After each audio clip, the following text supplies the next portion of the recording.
The ink wasn't even dry when William stopped speaking. Not because he'd run out of words, because he realized the signature at the bottom of the page had already made every argument pointless. One stroke of Charles's pen, 4 pages, one palace order. But the strangest part wasn't what Charles signed. It was the name that wasn't supposed to be anywhere near the document: Edward. And if you're wondering why a quiet prince suddenly became the center of a fight that left the future king visibly furious, that's exactly where this story gets dangerous. Because William wasn't trying to stop Edward. He was trying to stop what came with him. The room wasn't loud. It was worse, silent. The kind of silence that makes people stare at a sheet of paper instead of each other. Charles folded the document, slid it back across the desk. Conversation over. Except William wasn't done. According to whispers that would later spread through palace circles, he asked one question. "Are you sure?" Charles didn't answer immediately. He simply looked at the signature, then at his son, almost as if he'd already accepted the price. But why would a king knowingly sign something his heir desperately wanted delayed? That answer wasn't sitting on the desk. It was buried inside a file that almost nobody outside the palace had ever cared to read. Until now.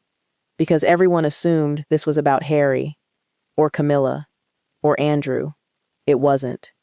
This one belonged to Edward, the brother nobody ever expected to become the problem. Which, ironically, is exactly why he did.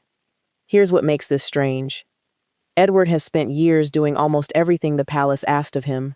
No public feuds, no television interviews, no memoirs, no lawsuits, no dramatic exits. Just work. Steady, predictable, reliable. The last person anyone expected to become the center of an internal power struggle. But sometimes the quiet people accidentally end up holding the loudest cards. Not because they fight, because they never have to. That difference matters. Remember it. Because 20 minutes from now, it'll completely change how this story looks. The file wasn't marked inheritance. It wasn't marked succession. It wasn't even marked confidential. It looked ordinary. That's what made it so dangerous. Someone reviewing palace property arrangements reportedly noticed something that didn't fit the modern image Charles had spent years trying to build.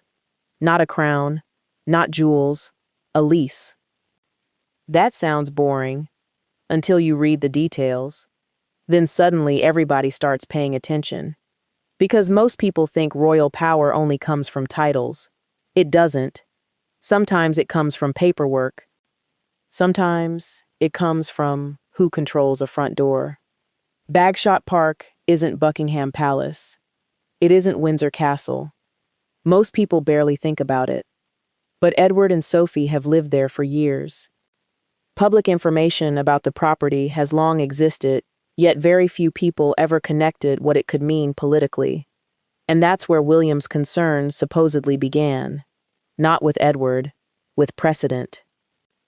Think about it. Charles had spent years talking about a slimmer monarchy, fewer working royals, lower costs, greater accountability, simple, clean, modern. But then an old property file suddenly raised a question nobody wanted to answer. If one arrangement stayed untouched, how many others would have to stay untouched too? That's when palace lawyers allegedly became involved. Not because somebody broke a rule, because nobody could agree on which rules actually mattered anymore. Then came the first twist. William wasn't said to be asking Charles to punish Edward. Far from it. The alleged argument was even more uncomfortable. William supposedly wanted the decision delayed, reviewed, rewritten, anything except signed immediately. Why? Because once a king signs something, undoing it later becomes far messier than stopping it beforehand. Charles knew that. William knew that. Which means somebody was prepared to lose. But who? Here's the part people keep missing. Charles isn't only a father, he's also a king. Those jobs don't always want the same thing. One protects family, the other protects institutions.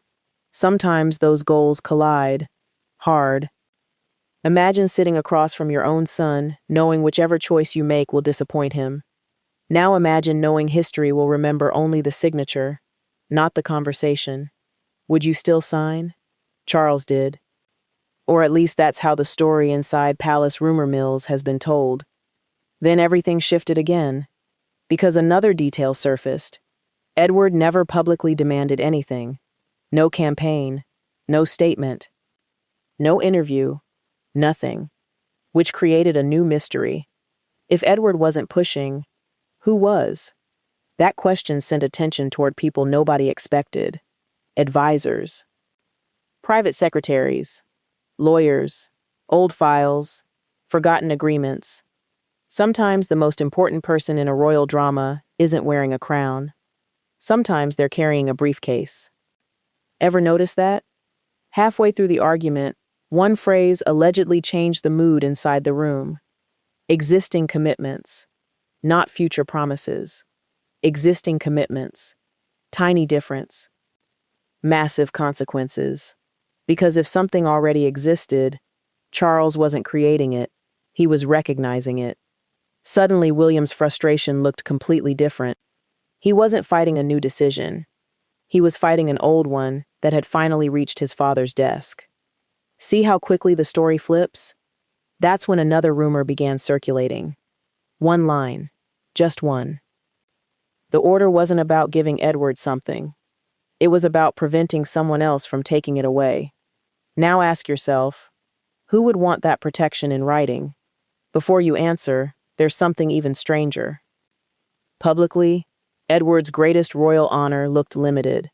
His Duke of Edinburgh title was granted for his lifetime rather than becoming hereditary.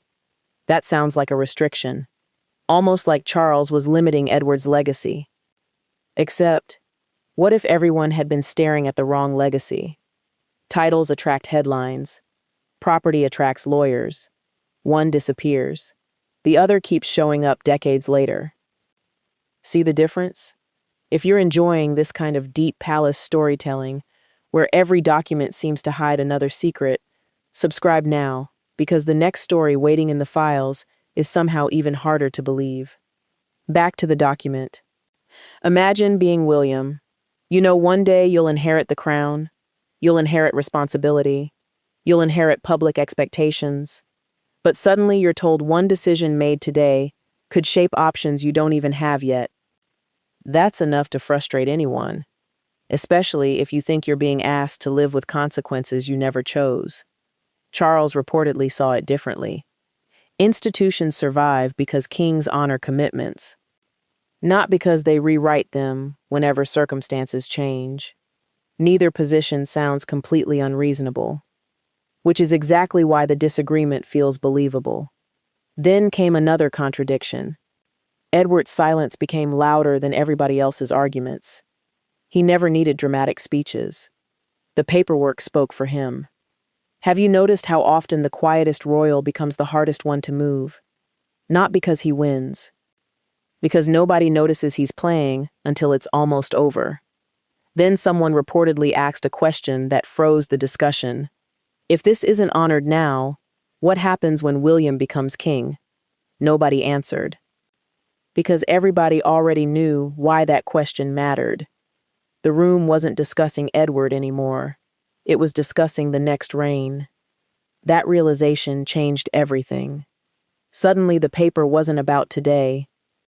It was about 10 years from now. Maybe 20. Maybe longer. That's when Charles supposedly made the decision. Not as William's father, as the current sovereign. Signature. Done. Case closed. Except it wasn't, because signing the paper created an entirely different problem.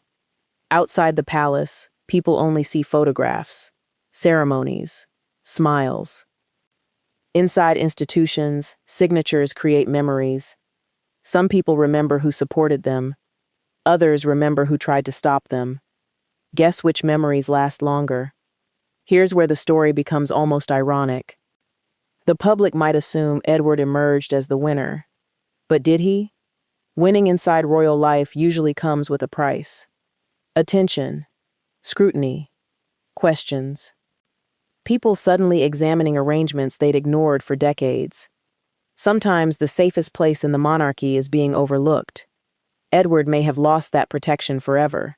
William, meanwhile, allegedly faced a different frustration. Not defeat, delay.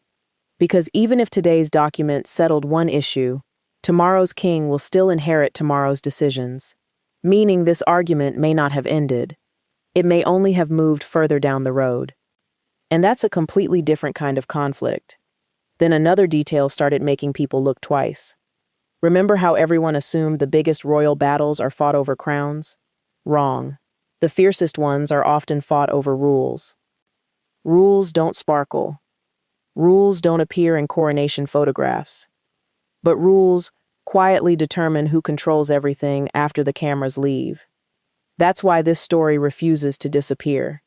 Not because of drama. Because paperwork lasts longer than headlines. One palace insider supposedly joked that monarchies aren't destroyed by revolutions anymore. They're exhausted by folders. Funny. Until you realize he might not have been joking. Then came the final twist. The one almost nobody saw coming. Everyone kept asking what Edward was inheriting. The wrong question. The real question was, what wasn't William going to inherit? When the fighting ended, millions were dead. Control. Not of the crown. Nobody questioned that. Control over every decision surrounding every royal residence. Control over revisiting old agreements. Control over rewriting commitments made before his reign. If those whispers are anywhere close to reality, that's why the signature mattered. Not because Charles handed Edward a victory, because Charles may have limited choices that belong to the future rather than the present. And suddenly William's reported anger makes far more sense. Not rage over a brother, frustration over timing, over authority, over a decision that could outlive the man who signed it. There's something haunting about that. Kings don't only leave castles behind, they leave paperwork. Every signature becomes someone else's starting point. Every promise becomes someone else's problem. Every order becomes someone else's history. Maybe that's why Charles looked at the page for so long before signing. Maybe he wasn't thinking about Edward at all. Maybe he was thinking about William. Because fathers worry about tomorrow. Kings have to write it. So the image that refuses to disappear isn't a crown. It isn't a throne. It isn't even Charles.